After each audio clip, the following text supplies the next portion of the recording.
Auburn and Florida fans, and to all our subscribers out there, thank you for joining us. And if you're new here, welcome aboard. Let's go ahead and let's talk Final Four. It's time to crown a champion in San Antonio, everybody. It's the Final Four, and the four best teams in the country are here for a showdown. Here in the SEC, Florida and Auburn are here for a rematch, and they're joined by Kelvin Sampson's Houston Cougars and Jon Scheyer's Duke Blue Devils. This isn't just the first Final Four of all number one seeds since 2008, but these teams are, analytically speaking, the best four teams in the country. All four are top four in KenPom. Additionally, all these teams have ratings in the top 10 of KenPom all time.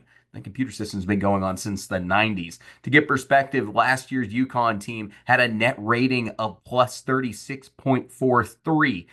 All four of these teams are plus 35 or better. All four have better offensive ratings than every team in the country last season, and all four teams would be top 7 defensively in last year's KenPom ratings. 3 of the 4 have played top 25 schedules this season. Then just talk about the star power here. Auburn's Johni Broome, Duke's Cooper Flagg, Florida's Walter Clayton Jr., and Houston's LJ Cryer were all Sporting News All-Americans, NABC All-Americans, U.S. Basketball Writers Association All-Americans, and AP All-Americans. Johni Broome was Sporting News Player of the Year. Broome, Clayton, and Flagg are all 3 Naismith Player of the Year finalists. Guys, this is going to be an incredible Final Four. So let's go to the games, let's go to the teams, and break it down. Florida takes on Auburn. So yeah, we start off with SEC versus SEC crime. This is the SEC tournament champion taking on the regular season champ. Look, if you followed us all year, you know who's who and what these teams like to do. So let's just break it down quickly and easy to take a look at and probably take a look at their previous game while we're at it. Auburn's a very experienced group that's played together a long time. The front court, I feel like, is their strength. I feel like it's more talented than Florida's front court. Johni Broome has continued to add versatility to his game as the season goes on, and a little bit of shooting that's been carrying over from last year to this year. He's big, he's physical, he's a good defender. He wouldn't be getting all the praise he's been getting nationally if he wasn't among the best players in the country. He's joined in this front court by Chaney Johnson, who's been excellent this year and has raised his game. Dylan Cardwell, both really good defenders and solid rebounders. This front court is solid. The talent on this front court is for real for Auburn. But Florida still has a very good front court. The front court is extremely deep with Ruben Chinyonlu as the big physical number 5 guy. Then you got versatile forwards like Alex Condon and Thomas Houck. These guys are going to compete on the glass with Auburn's front court and put numbers up of their own. And then Condon and Houck are going to be able to shoot the 3 ball a little bit and stretch the floor just a little bit to help Florida out. The guard play, though, that's where I feel like Florida has their advantage. Walter Clayton Jr. is an excellent shooter and ball handler. He's joined by other guards with experience and talent. Elijah Martin, he's been here. He has faced the challenge of a Final Four. And Will Richard is a very athletic, do-it-all guard who can shoot, play defense, and do really whatever you ask of him. But Auburn's backcourt is really able to play with Florida's guards just as well. Tahad Pettiford has been great this season, plays with a lot of speed and energy, and can find passes in different ways to score on any given night. Denver Jones and Miles Kelly and Chad Baker-Mazara have good size and can contribute efficiently around the three-point arc and finding shots as well. This is a battle of titans, folks. Even though I feel like one team is better here or there, the other side has players that match, and the differences between these two areas are going to be truly marginal, and it comes down to execution as the game goes on. So we've already seen these two play already, and it did come down to execution and Neville Arena. That's where Florida jumped all over Auburn and got a huge road win in the jungle. Don't let the score fool you.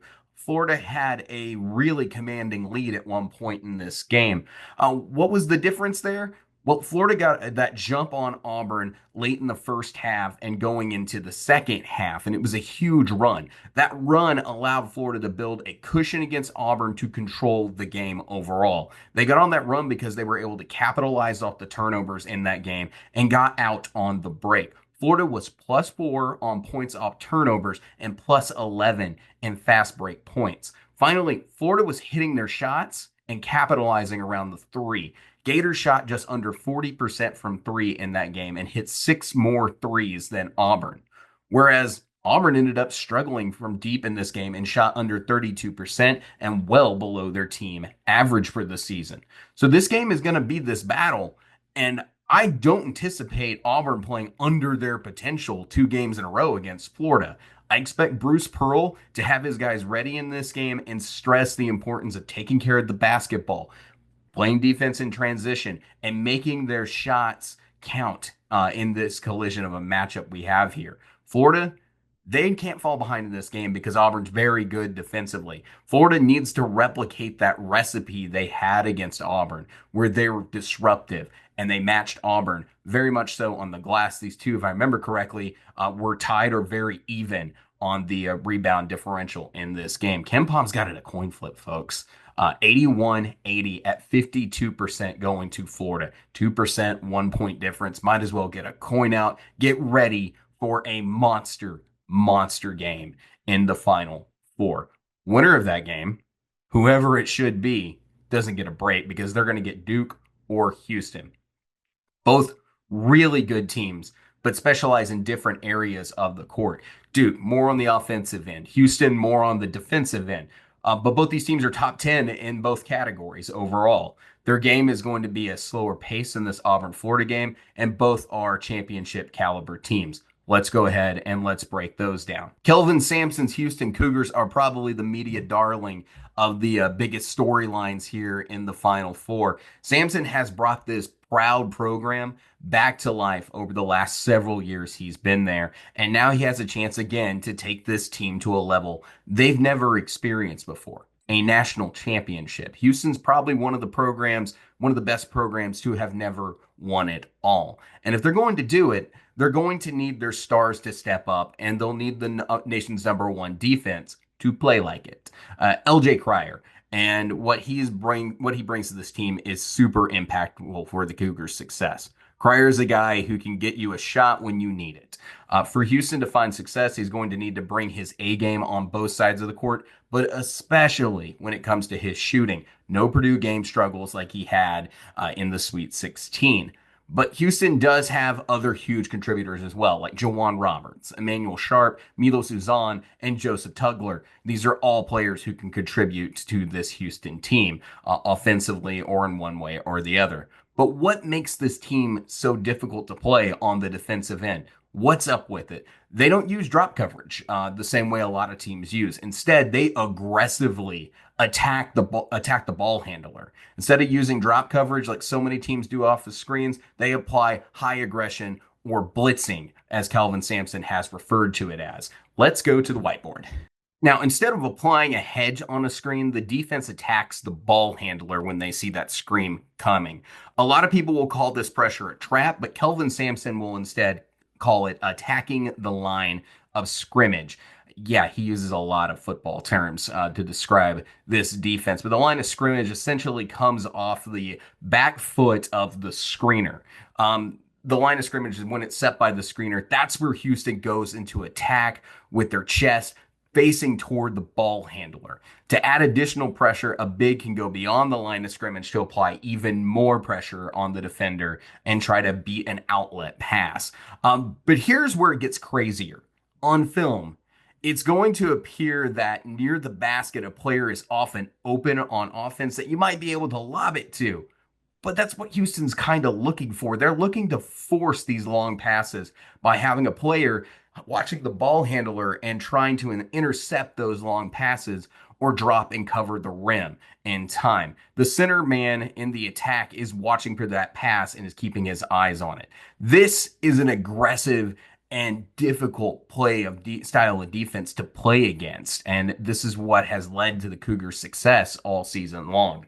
Houston presents a tough matchup for any team they're going to face. This team hasn't lost a game in regulation since November 9th. And guess who that team was on November 9th?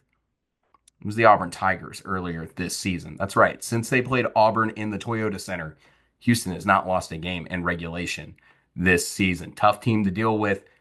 Bruce Pearl's seen it before, and he had a pretty good game plan. And freshman Todd Pettiford showed us that he has some high ball IQ when he faced up against this Houston team, understood that scouting report, and how to beat this. Let's see how it cooks up if either Florida or Auburn faces this Houston team.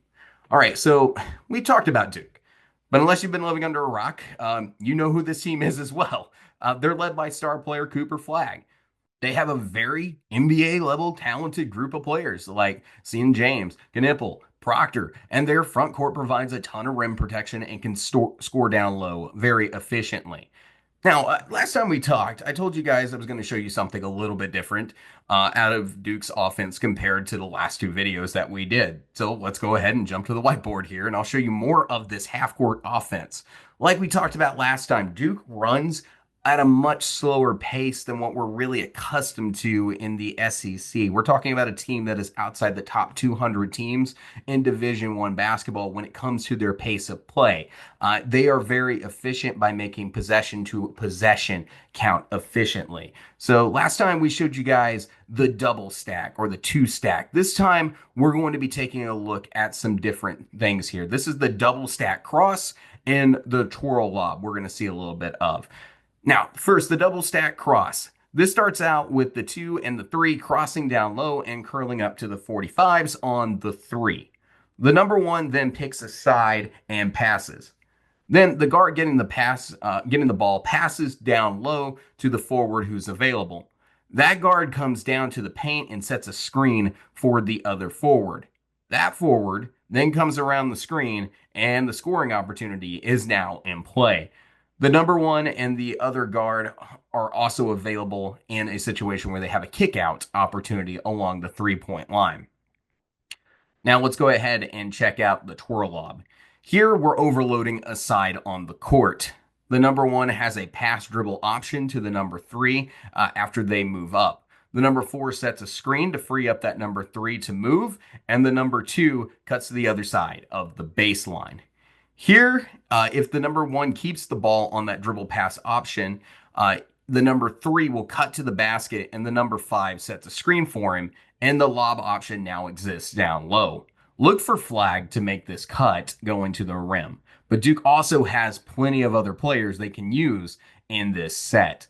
Again, John Scheyer's playbook has a lot of different options in the half-court game, and this is one of the areas that he thrives. Like we said, we showed you the stack. He's also got horns, ghosts, and a bunch of other things he likes to run. These are two other sets that are commonly used out of his playbook. Now, defensively, Duke is good and uses their size to their advantage, and they pretty much play exclusively man-to-man, and those long arms and those large frames make them hard to move, and also just cause a lot of deflections, and they can reach in between those passing lanes to cause a turnover opportunity. Now, unlike the rest of the teams here in this Final Four field, Duke had the least amount of roster retention between seasons. That just goes to speak to how young this team is overall. They're led by freshmen and sophomores, with a few upperclassmen helping this team out. But they are talented. And they are guys who get the game and play the game well with high caliber, high ceiling type players. They're about to get a serious test, though, and these next games will be the biggest test they've had all season, not just because of the stage, but the quality of teams they've played.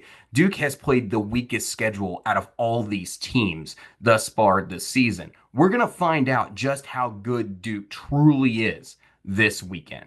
Guys, this Final Four is going to be probably one of the best Final Fours in recent memory. Everyone loves upsets and they love Cinderella, but this year we're getting a treat watching the best teams in basketball have a showdown. And we know one SEC team will have a chance for a national title.